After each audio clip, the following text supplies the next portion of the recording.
It's Monday, but it's not as sad as it usually is. It's a holiday, folks. Not back in the office, not quite back on the grind just yet, but you still get a brand new episode of Hornets Daily. Welcome into a Labor Day edition of your one-stop shop for all things Charlotte Hornets. As always, we're presented by the good people over at FanArc, and I'm your host, Vance Ballard, but you know by now, you can call me VB. I want to thank everybody for joining us today, watching along with us out there. If you haven't already, hit that subscribe button, leave a like and a comment down in the comment section.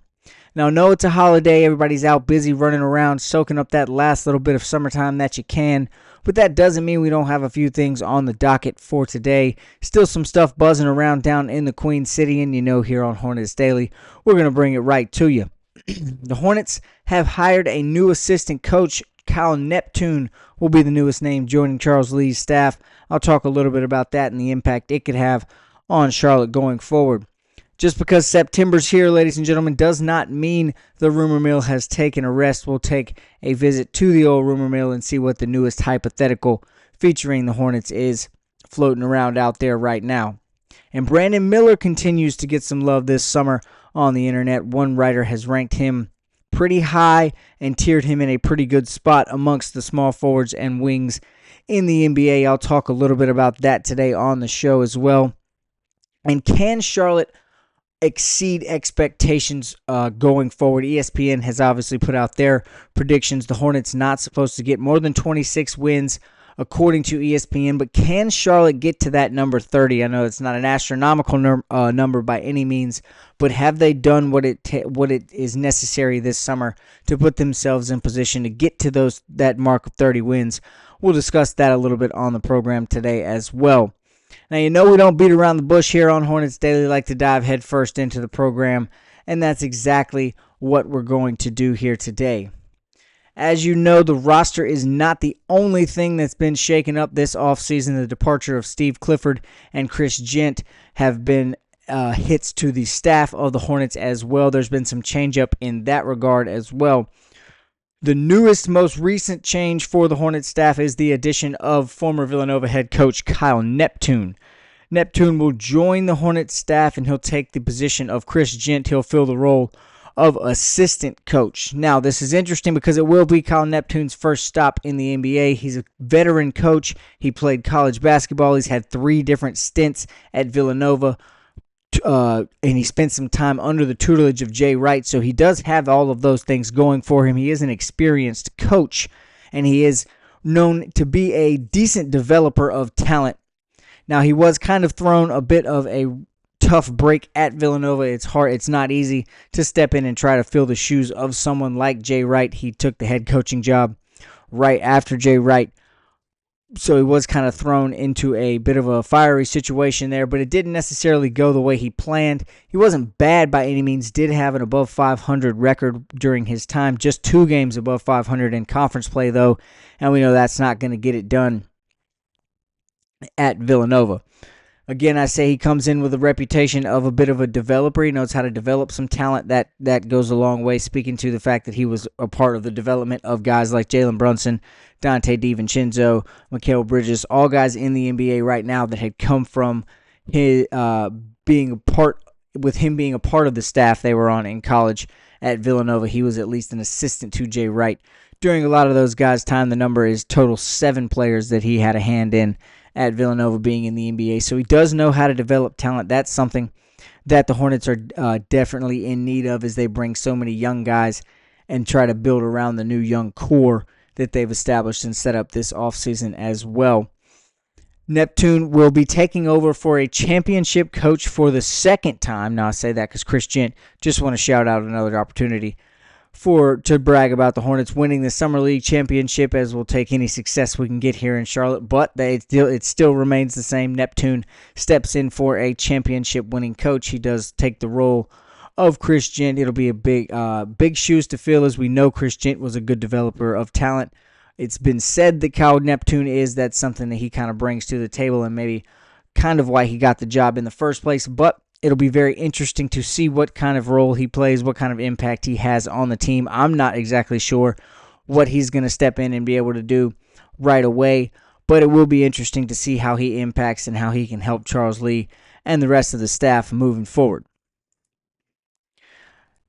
Now, I told you that just because September has arrived does not mean the rumor mill takes a break. It has not done that. It's still been full steam ahead, even into the new month here. And we've got another expert giving their opinion of what the Charlotte Hornets could and should do hypothetically in terms of a trade before the 25-26 season ends or even gets underway. Another expert thinks that Charlotte should trade for Domantas Sabonis out from Sacramento. Now, this is not obviously the first time that we've heard his name swirl around in rumors. Most recently, it was floated, though, that he could be a trade target next season or in the next offseason. Charlotte could unload some of those assets that they got. He's even been mentioned as the piece that was the, quote, cash-in that Jeff Peterson was talking about in the Real Access video that we've brought up a couple times. Sabonis' name has been attached to that cash-in this summer as well.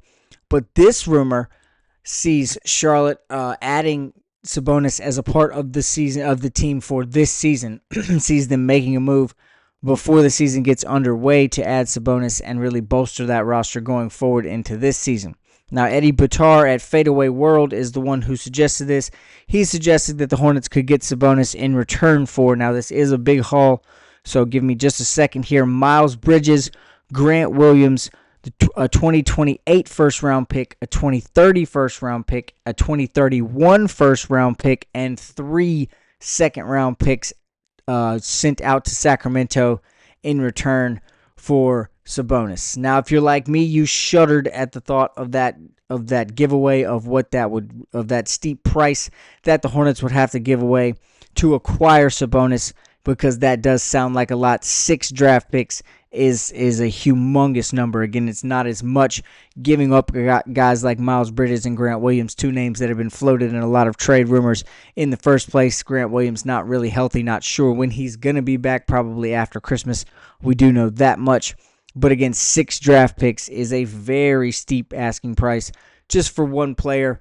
Sabonis, very good. Don't get me wrong, he's a great player, but the 6 draft picks could potentially go a long way for the future of the Hornets, which we know is the key focus anyway as they try to build towards a prominent contender spot in the future. Now, again, it's I think it might be even more of a steep asking price for someone who is 29 already. And as I've mentioned several times, guys in their prime might not be exactly what the Hornets are looking for in the first place. Now, somebody with Sabonis' numbers, his skill set, and his ability in the NBA could maybe sway the Hornets' opinion on that, and it might be worth adding someone like him if he is although he is 29, because he's still very much in his prime, and Bitan even called him a potential All-NBA talent. Now, of course, that could mean second or third team, not necessarily first team All-NBA, but he did say he's got that level of potential in him. So, again, a name like that could move the needle and could maybe be worth those 6 draft picks. It depends on how you feel about that. Sabonis did average 19 and 14 last year with 6 assists per game to go along with it.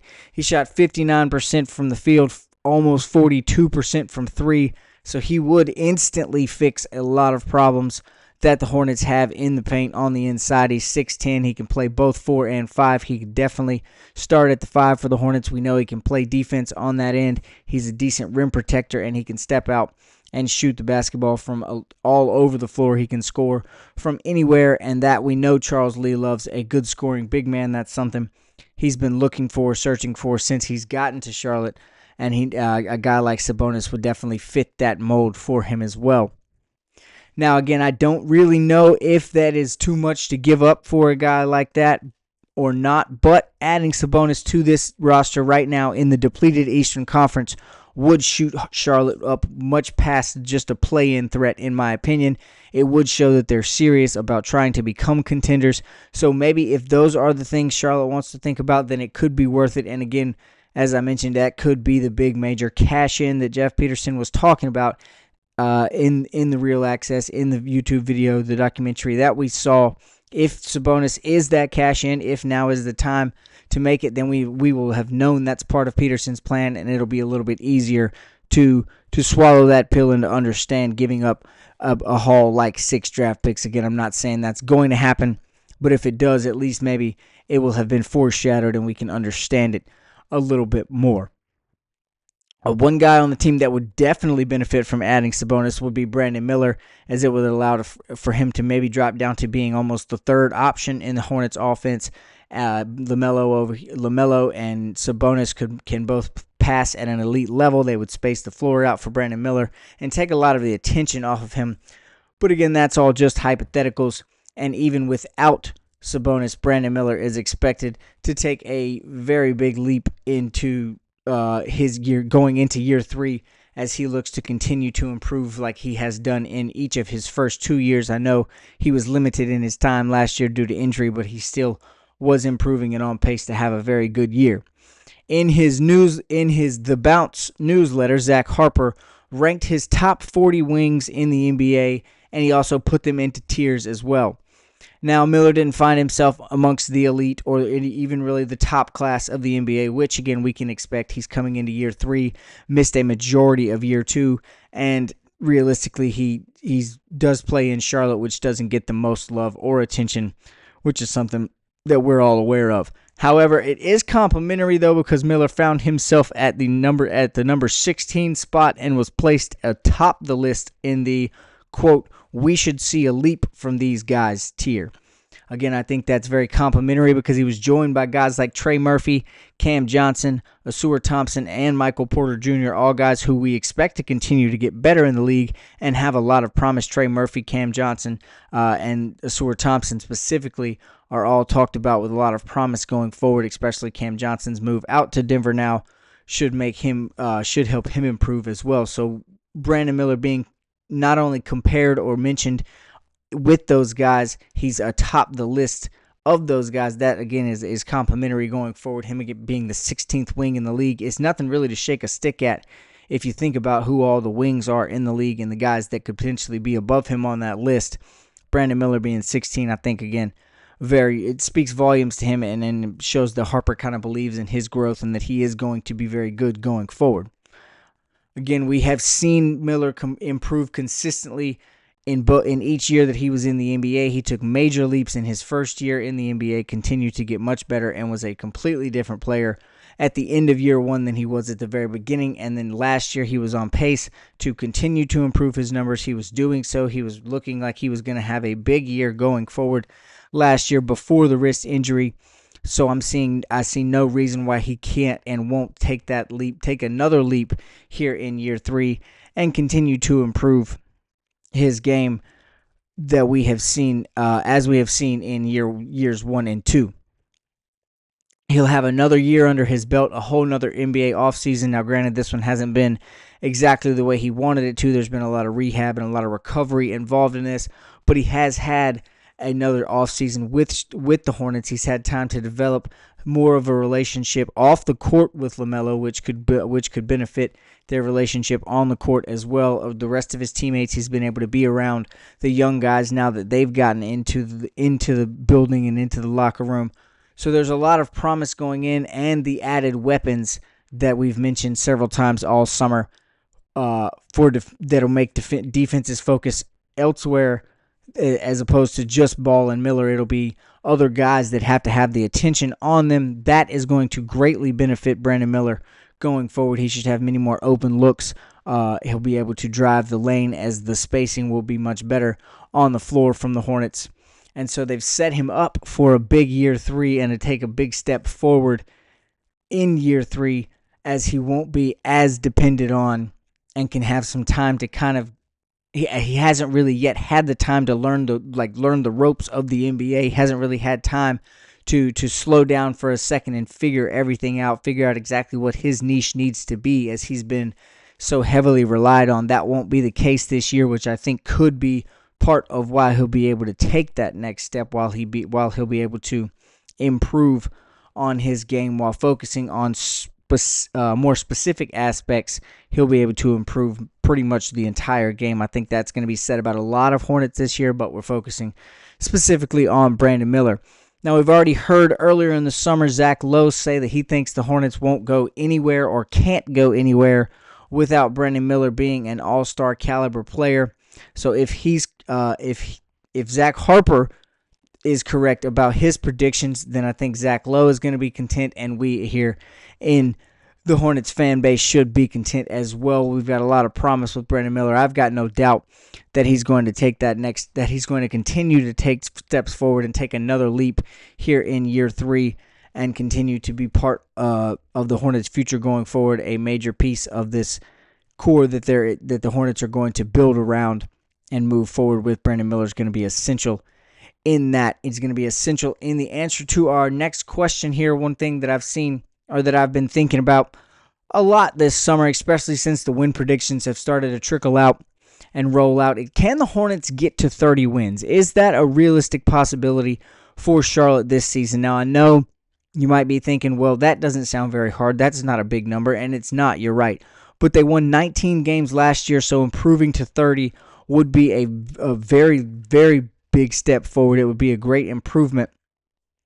And there is potential. There's been a lot of positive steps, a lot of positive things going forward to get them to that place, but can they actually do it? Now, we've seen some positive projections for the players this summer. I've talked about Brandon Miller. I've talked about people thinking that Moussa Diabate, maybe not media-wise, but internally in Charlotte, think that Moussa Diabate can take the next step forward and become a starting center. There's obviously a lot of promise with Con Knippel.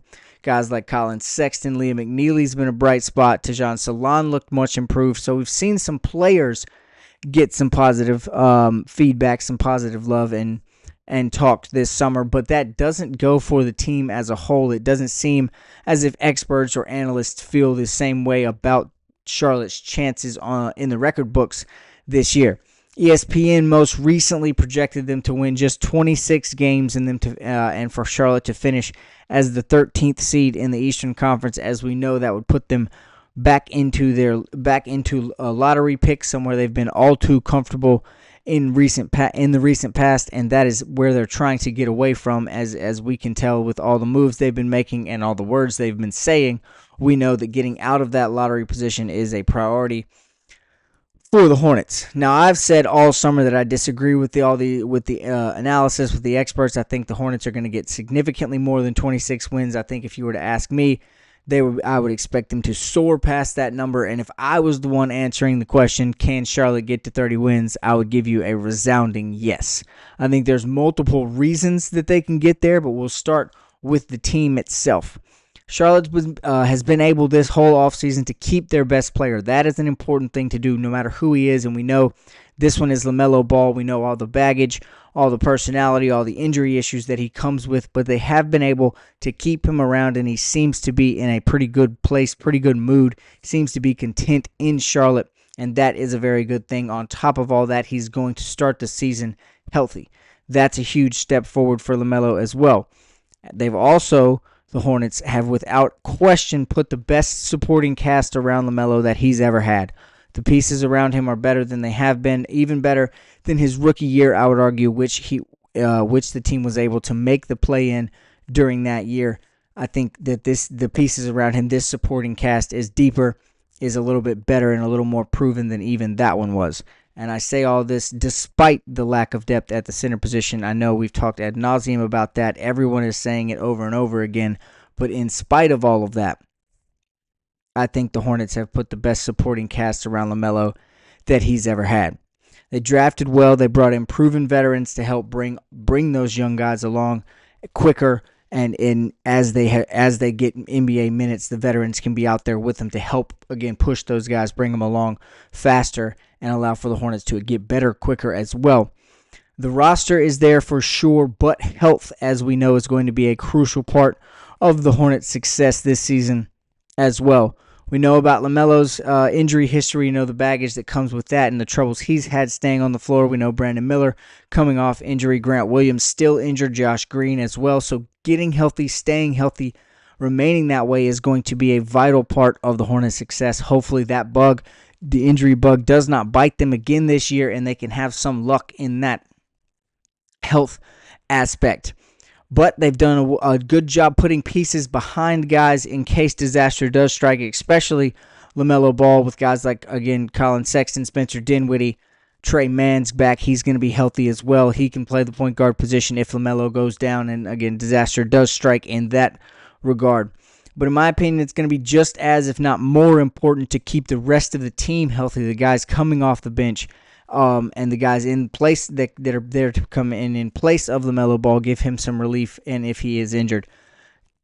Now, we all know, again, I'll say it, Charlotte is not very deep at the 4 or the 5 position, so keeping those guys, specifically keeping those guys healthy, is what I think is going to be just as equally as important, if not more important, than keeping LaMelo healthy all season. Now, obviously, we don't want to lose LaMelo for a long period of time. That would change things, but the Hornets just don't have the depth at the 4 or the 5 to have those guys going out for extended periods or really any period of time. LaMelo's trust for the guys around him is also going to be a huge factor in the Hornets' success going forward. He's not going to have to be a hero every possession, and he's going to need to realize that there's not going to be a necessity for him to take as many running off 1 foot 3-point jump shots. Just no matter if he shoots 40% on those shots or not, it's just not going to be as necessary. He's not going to have to wait 23 seconds into the shot clock and then take a fadeaway jump shot from 26 feet. That's just not going to be required with the elements and the new added pieces that the Hornets have. He's going to be able to look to other guys and get the ball off and utilize his elite passing ability that we know he has. If he can capitalize on that and he can utilize that elite passing ability, and the guys on the other end of the passes can hit their shots like we think they can or assume they're going to be able to, and most of them and some of them have proven they're able to in the NBA. That too will help the Hornets get to that 30-win number, surpass that number, and outdo expectations from multiple media outlets. Now, lastly, I think that the schedule is also, it's not the most daunting one we've seen in the league. I think it's even a little bit wavering on the side of friendly for the Hornets, especially if we're just talking about getting to that number of 30 wins. Charlotte plays the Nets, the Wizards, the Sixers, the Jazz, and the Pelicans all in their first 10 games. So they have a good setup there. Obviously, the most questionable of those teams, New Orleans, but they have a good setup there to get themselves off on the right foot, to propel themselves into a good spot to get to 30 wins just in their first 10 games. Now, there's some tough battles in there. There's two games with the Heat, the Wolves, and are also featured in there as well. So there's some tough contests in those first 10 games, but there's some winnable ones, some ones that can get them again off on the right foot, headed in the right direction.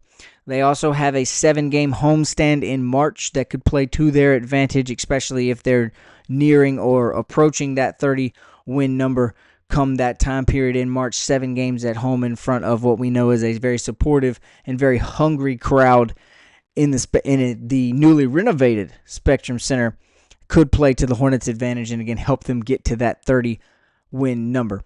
Now, I get it that ESPN and all these other outlets, they don't trust the Hornets. They don't expect much from them this year or really any year, if we're being honest. And Charlotte has given them all the reasons to feel that way. But I do think that this is the year. This is the team. The front office and has taken the right steps. The roster has been put together the right way.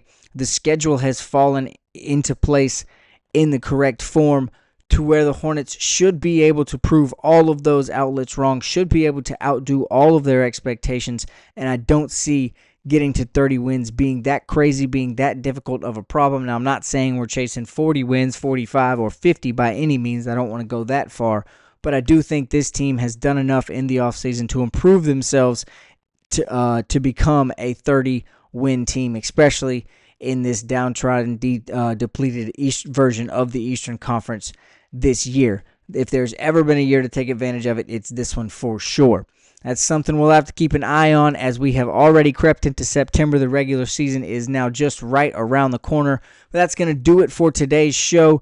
Thank you so much for watching. As always, don't forget, if you haven't already, hit that subscribe button, leave a like and a comment down in the comment section. Feel free to let me know what you think about what's going on down in the Queen City. Give me some of your thoughts on what we talked about on the program today, and we'll see you right back here tomorrow for another episode.